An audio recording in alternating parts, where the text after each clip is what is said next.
قالوا ايه عن مشروع الأرانب؟ بسم الله الرحمن الرحيم. توكلنا على الله. هنتكلم النهاردة مع المتر سيد سلامة. سيد سلامة، أستاذ سيد سلامة من دمنهور، مواليد 84. درس حقوق. هو محامي دلوقتي واشتغل في المحاماة. مثقف بدرجة كبيرة جدا. وعمل شركة الاتحاد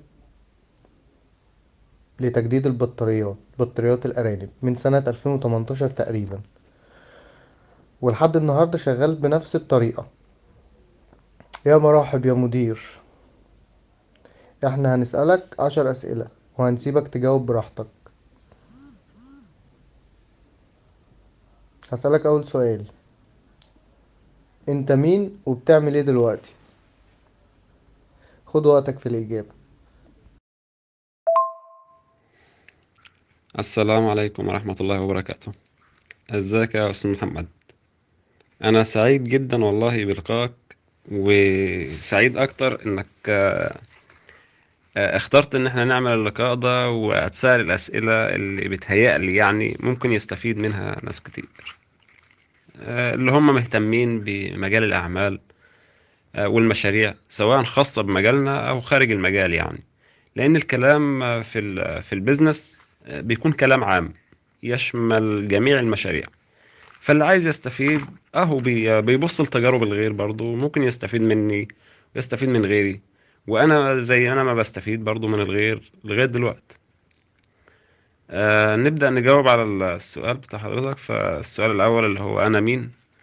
فانا السيد سلامة، ومهنتي الاساسية محامي استئناف، وحاليا مدير شركة الاتحاد، والتي قمت بتأسيسها عام 2018، يعني من حوالي 4 سنين.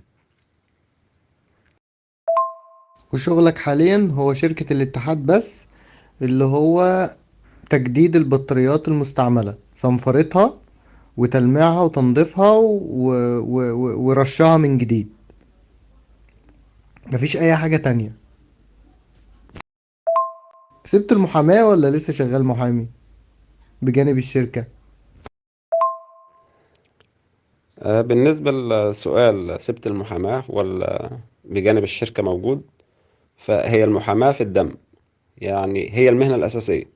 فمستحيل إن في محامي يكون مارس المهنة بالفعل ونزل المحكمة ويقدر إن هو يسيبها يعني. حتى الآن اسمي موجود في مكاني كمحامي استئناف، وبقبل جميع القضايا اللي بتجيلي. أي نعم، أنا ما عادش متفرغ لإني أنزل أحضر جلسات والأعمال الإدارية الخاصة بالشغل، ولكن عندي اللي بيخلص كل ده. التوكيلات بتتعمل باسمي زي ما أنا، وشغلي بيخلص بنزل المحكمة للضرورة جدا يعني. كون إن أنا أتخلى عن مهنة المحاماة فده شيء مستحيل. آه، وممكن كمان بعد كده هيكون للمحاماة لها قدر كبير من الوقت عندي يعني، بس مش دلوقتي. يعني أنا حاليا في مرحلة توسعة الشركة اللي أنا عملتها، فصعب جدا إني أجمع ما بين الاتنين. أنا يوميا عندي سفر وعندي شغل. بالنسبة للشركة، شغل المحاماة بيخلص من غيري. أي نعم، بأفكاري وشغلي أنا. بس ممكن أي حد يقوم بعمل محامي آخر. يعني إحنا بنوكل بعض في شغل وبنحضر جلسات مكان بعض. فمش صعب إن المحامي يوكل غيره إنه يخلص له شغله. لكن في الشركة لا، مش صعب، بس ده مستحيل إن ألاقي حد يحل مكاني، لأن أنا في دماغي طموح معين بالنسبة لشركتي، فمش هقدر أوصل له غير إذا كنت أنا اللي بعمله بنفسي. يبقى أنا حاليا كمدير شركة دي بقوم بها بنفسي ومتفرغ لها تماما. أما بالنسبة للمحاماة فهي موجودة كمهنة أساسية، ولها إن شاء الله بعد كده وقت كبير مني جدا يعوض كل اللي أنا بعدته عنها. بس شغلها حاليا أنا بخلصه من خلال حد غيري يعني. طيب السؤال التاني: ايه هو النجاح بالنسبة لك في البيزنس، ايا كان بيزنس الارانب او بيزنس اللي حضرتك فيه دلوقتي او اي بيزنس تاني؟ اشرح الفكرة دي فكرة النجاح نفسه من وجهة نظرك؟ هو في المحاماة المفروض إن قانونا أنت ما بتشتغلش بأي شغل تجاري آخر. لذلك أنت بتعمل التوكيلات باسمك واسم حد تاني زميل معاك، بحيث إن هو يحل محلك في الشغل، وتكون أنت يعني تاخد وقتك بقى في شغل شركتك وتعمل اللي أنت عايزه. ولها إن شاء الله بعد كده الوقت الكافي. لما أحقق طموحي لما أحقق طموحي بالنسبة للشركة، ساعتها المحاماة تاخد أو تتعوض عن الوقت اللي احنا بعدناها عنها. وإن شاء الله ربنا يقدرنا على كده. النجاح بالنسبة لي هو تحقيق طموح، يعني إن أحقق كل الأفكار اللي أنا كنت بحلم بيها قبل كده. يعني حتى أنا قبل ما أدخل المجال التجاري وأنا شغلي محاماة بس، كان في دماغي طموح كبير جدا، يعني حاجات كتير حققت منها حاجات، ولسه في حاجات لسه ربنا ما أرادش إنها تتحقق. فهو النجاح لما أحقق جميع الأفكار اللي أنا كنت بحلم بيها قبل كده. وتحقيق الطموح مش زي ما الناس فاكرة إن هو مجموعة أفكار هيحطها قدامه وينفذها واحدة ورا التانية، لأن الموضوع مش بالسهولة دي. الناس فاكرة إن كل واحد ناجح قدامهم هو عمل شوية أفكار. لا، الموضوع مش سهل كده، لأن أنت بتقع وتقوم، بتواجه عقبات كتير جدا، خاصة في الظروف الحالية. النجاح بقى صعب. لو كان قبل كده متاح ل 30% من الناس، فهو النهاردة متاح ل 10%. ليه؟ لأن الناس ما عندهاش طول نفس. مش كل الناس هتصبر إن هو يفضل مكمل لغاية ما يحقق طموحه. مع صعوبة الحياة دي، هو يا دوب قادر يمشي. فما تقوليش بقى إن هو هيفضل مكمل ويحقق الطموح بتاعه وكده. لا، هيمل ومش هيكمل. فهتلاقي اللي مكمل يا دوب 10%. فأنا بالنسبة لي النجاح يوم ما أحقق جميع الطموحات اللي أنا كنت بحلم بيها، اللي ربنا يريده. يعني برضو مش لازم إنها تكون 100% تحقق. أكيد في حاجات هتسقط، دي هيكون ربنا ما أردش إنها تتحقق. لأن كل شيء، أنا مؤمن جدا إن كل شيء بيحدث بإرادة الله. مهما اجتهدت ومهما اشتغلت ومهما كنت شاطر ومهما كنت محبوب من الناس، فأنت مش هتحقق غير اللي ربنا أراده لك. طيب سؤال فرعي صغير معلش. لو رجعوك لو رجعت بالسنين لورا 5 سنين، كنت هتبقى بتفكر برضو انك تعمل شركة الاتحاد او تعمل اي بيزنس او تجارة غير المحاماة، ولا كنت هتبعد الفكرة دي عن دماغك؟ بقول كده عشان انا عارف التحديات والمشاكل والحاجات الصعبة اللي اي حد بتاع بيزنس بيقابلها، حاجات صعبة بطريقة بشعة. فانت بعد ما شفت الحاجات الصعبة دي وانا فاكر قبل كده انت كنت قايل لي انا ما بنامش من القلق ومن المشاكل ومن كده. فلو رجع بيك السنين لورا، هتقول تاني انا هعمل الشركة دي وتبقى عايز تعملها، ولا هتقول لا انا ما كنتش هعملها، كنت هستكفي بشغلي؟ لو رجع الوقت تاني ل4 سنين اللي فاتوا دول، من وقت ما أعلنت عن تأسيس الشركة، هعمل نفس اللي عملته. هعلن عن تأسيس الشركة، بس هغير حاجات أنا عملتها في تأسيس شركتي. يعني طريقة المشاركة في الشركة نفسها كانت برضو بطريقة عشوائية شوية. يعني ما كانش فيه الخبرة الكافية وقتها. لكن مع التجربة على أرض الواقع، اكتشفت إن كان في حاجات لازم يتعمل حسابها. يعني احنا الشركة اصلا، شركة الاتحاد قامت على مساهمة مجموعة من الناس في الشركة، كل واحد بما لديه من مال، اللي هو بيسموه النهاردة يعني المستريحين. في ناس ياما عملتها بطريقة بقى المستريحين، اللي هو كل اللي في دماغه ان هو يلم مثلا 1,000,000 جنيه وينصب على الناس ويخلع. يعني انا لو اعلنت عن شركتي دي من 4 سنين، وكان موضوع المستريحين ده مشهور كده زي دلوقتي، ما كنتش هلاقي اي واحد يشارك معايا في الشركة. لان وقتها ما كانش فيه الفكرة دي، ما كانتش موجودة لدى الناس يعني. ممكن يكون كان في حد عملها بس مش بالطريقة اللي ايه الموجودة حاليا، اللي هي كلها نصب يعني. كنت هغير حاجات في طريقة المشاركة في الشركة نفسها، ان هي هيكون في شروط معينة. لان انا يعني انا تعرضت لزي ما تعرض له الريان قبل كده زمان.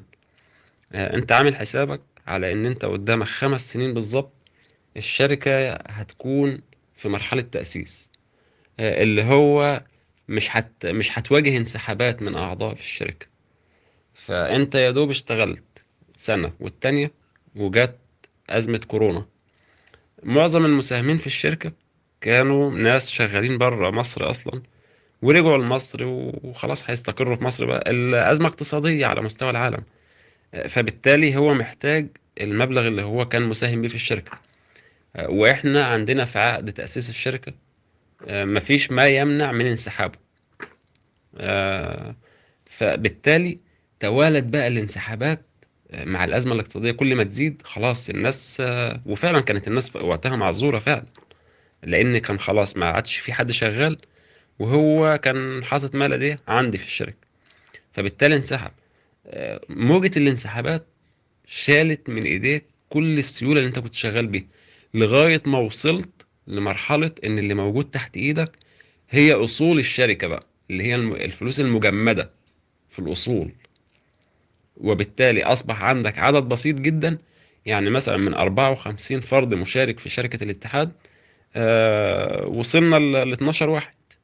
12 واحد هم المساهمين في الشركة، وال 12 يعني فيهم ممكن يكون 9 مبالغ صغيرة جدا، يعني حاجات لا تذكر، لو طلبوها النهاردة فهي جاهزة. وثلاثة يا دوب ولا حاجة هم اللي مبالغ يعني ها.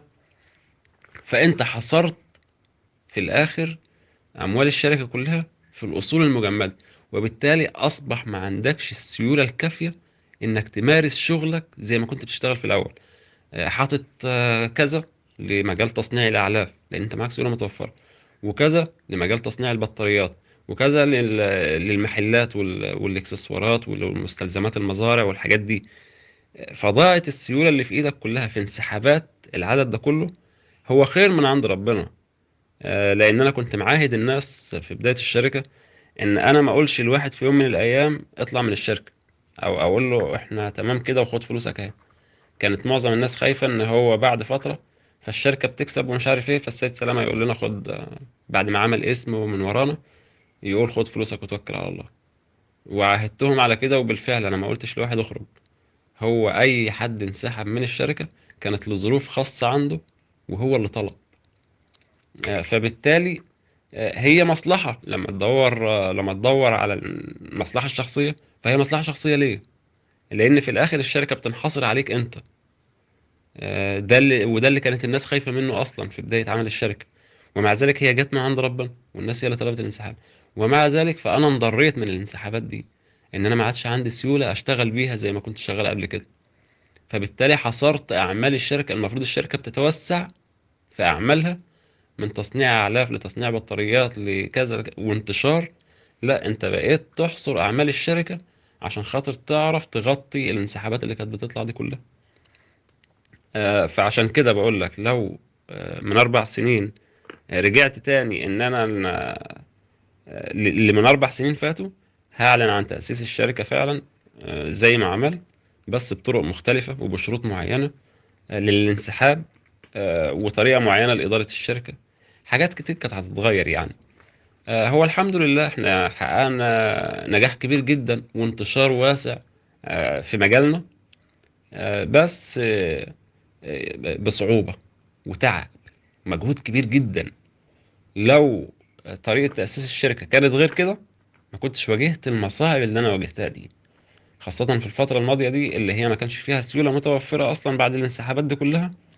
وكنت بعافر إن أنا أشتغل، خاصة إن أنت انتشرت بزيادة جدا في المجال، فمطلوب منك إنك تغطي كل المطلوب منك ده، وأنت أصلا سيولتك قلت. آه، يعني نظرية معاكسة. المطلوب منك بقى كتير، والسيولة بتاعتك بدل ما تزيد قلت. فبالتالي كان الموضوع صعب جدا. والحمد لله برضو احنا في الطريق في الطريق الصحيح لغاية دلوقتي. انا قلت في البداية خالص هم الشركة ان شاء الله 5 سنين تكون عدت المصاعب بتاعتها كلها. احنا عدينا 4 باقي سنة، وان شاء الله في خلال السنة دي تكون انتهت جميع المصاعب اللي ممكن تواجه الشركة في تأسيسها، وتنطلق الشركة بقى ايه بارتياحية بقى. خلاص ما عادش في ضغوط، لا في انسحابات، ولا في أزمة سيولة، ولا كل ده. خلاص بقى هتنطلق الشركة وتتوسع براحتها بأمر الله بعد سنة من الآن. طيب السؤال التالت، سبت ليه مشروع الأرانب واتجهت للتجارة والتصنيع؟ بص يا أستاذ محمد، هو الموضوع مش سبت إيه عشان إيه، ولكن هي أحداث توالت تلقائيا بتدبير ربنا. يعني هي الأحداث جت كده ورا بعضها، إنك تعمل كذا وتخلي كذا وتسيب كذا وتتخلى عن كذا وتبدأ في كذا، كلها لظروف وقتها. آه انا لغايه عام 2011 كده كانت مهنتي الاساسيه هي المحاماه فقط، مثل اي محامي. بيصحى الساعه 7، ينزل يروح محكمته، يحضر الجلسات، ومطحون شغل طول اليوم، يرجع البيت يتغدى، وبعد المغرب ينزل المكتب لغايه نهايه السهره. ودي الحياه الروتينيه لاي محامي. عام 2011 لما قامت الثوره والمحاكم ولعت والدنيا وقفت بقى مع المحامين وخلاص، واصبح طول النهار قاعد في بيته. فبالتالي انا دخلت بقى المجال تربيه الارانب. كان الموضوع هواية في البداية كده، بطاريتين مش عارف ايه. لقيت ما شاء الله الدنيا بتوسع وتمام والمشروع حلو خالص. جيت بني مزرعة جنب البيت عندي تحت. بعد كده استأجرت مكان وحطيت فيه المزرعة بتاعتي ووسعتها. حتى خليت اخويا الكبير كمان خلاص بقى اقعد من شغلك ودير المزرعة الكبيرة دي. واشتغلنا في التربية. فضلت في التربية لغاية 2018. آه، كنت خلاص بقى اكتسبت الخبرة الكافية في التربية وما شاء الله يعني آه، إمكانيات عالية جدا في تربية الأرنب. وده اللي نفعنا إن شاء الله الحمد لله، يعني في المجال التجاري. لأن أنت عشان خاطر تدخل المجال التجاري في الأرنب لازم تكون كنت مربي قبل كده. سواء كنت هتبقى مصنع بطاريات أو مصنع أعلاف، أيا كان المجال التجاري اللي أنت هتدخل منه، لازم تكون أنت ابتديت كمربي وعندك الخبرة الكافية. المهم ان احنا لغاية 2018 وانا في التربية. ولما عملنا الشركة وخلاص بقى اتجهنا للمجال التجاري، ان احنا نعمل تصنيع الاعلاف. وعملنا علف الاتحاد خاص بشركة الاتحاد. وكان ما شاء الله عليه يعني نسبة توزيعه عالية جدا على مستوى المحافظات. آه، فبدأنا ان احنا ننشغل عن التربية. والتربية بالذات عايزة انك تكون متفرغ له. ما تقوليش ان انت هتبقى بتصنع أعلاف وتوزع وانت واخواتك مشغولين في التجارة، ومصنع بطاريات بتصنع فيه بطاريات، واتجهت كمان لتصنيع بطاريات الدواجن والحاجات دي وسلكات الحمام وكله بقى، وتجهيز المزارع. فانت بقيت مشغول وقت طويل جدا، فما عادش عندك الوقت للتربية. يبقى انت لو استمريت كمربي او صاحب مزرعة، لا المزرعة هتفشل. فكان لازم انك تاخد قرار انك تتخصص كتجاري او مربي بقى. طيب انا شركة، الشركة هتقوم على التربية بس؟ مستحيل. لا، هي الشركة المفروض ان اختصاصها تجارة. فبالتالي تخلينا عن التربية. مش لخسائر والله، خالص ايامها كانت الدنيا تمام خالص وحلوة، وكان حتى كانت اسعار العلف مرتاحة.